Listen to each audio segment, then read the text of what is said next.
নমস্কাৰ। আমি সদৌ অসম চাওতাল মাঝি মণ্ডল চৰাইদেউ জিলা সমিতিৰ উদ্যোগত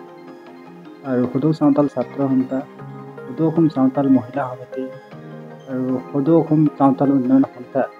আৰু চৰাইদেউ জিলাবাসী ৰাইজৰ সহযোগত চাওতাল জনগোষ্ঠীৰ হিয়াৰ আমঠু ভাষা সন্মিলনটি আমি চৰাইদেউ জিলা হাতেখাতি কলাকতা উচ্চতম মাধ্যমিক বিদ্যালয় দুদিনীয়া বৰ্ণাঢ্য কাৰ্যসূচীৰে আমি অনুষ্ঠিত কৰিবলৈ লৈছোঁ। সেয়েহে আজি উদযাপন সমিতিৰ প্ৰথম আমাৰ কাৰ্যনিৰ্বাহ সভা অনুষ্ঠিত হয় আৰু এই সভাত আমি বিভিন্ন ধৰণৰ কাৰ্যসূচীৰ আমি সিদ্ধান্ত গ্ৰহণ কৰোঁ আৰু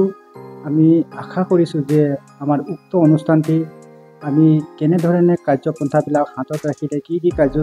কাৰ্যসূচীবিলাক আমি সন্নিৱিষ্ট কৰিলে আমাৰ এই ভাষা সন্মিলনটি আমি মানে এটা জাকত জিলিকা কৰি আমি কৰি তুলিব পাৰোঁ, তাৰ কাৰণে আমি এই সভাখন অনুষ্ঠিত কৰিছিলোঁ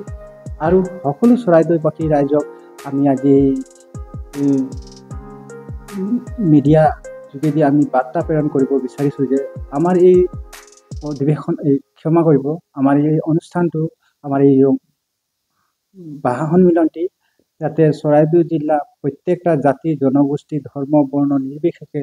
সকলোৰে যাতে সহায় সহযোগিতা আমি আশা কৰিছোঁ আৰু সকলোৱে যাতে আমাৰ এই অনুষ্ঠানটি যাতে সাফল্যমণ্ডিত কৰি তুলিবৰ কাৰণে আপোনালোকৰ সহায় সহযোগিতাকে প্ৰমাণিত কৰি আপোনালোকৰ আৰ্থিক হওক কায়িক হওক সকলো ধৰণে আমি পাম বুলি আশা কৰিছোঁ।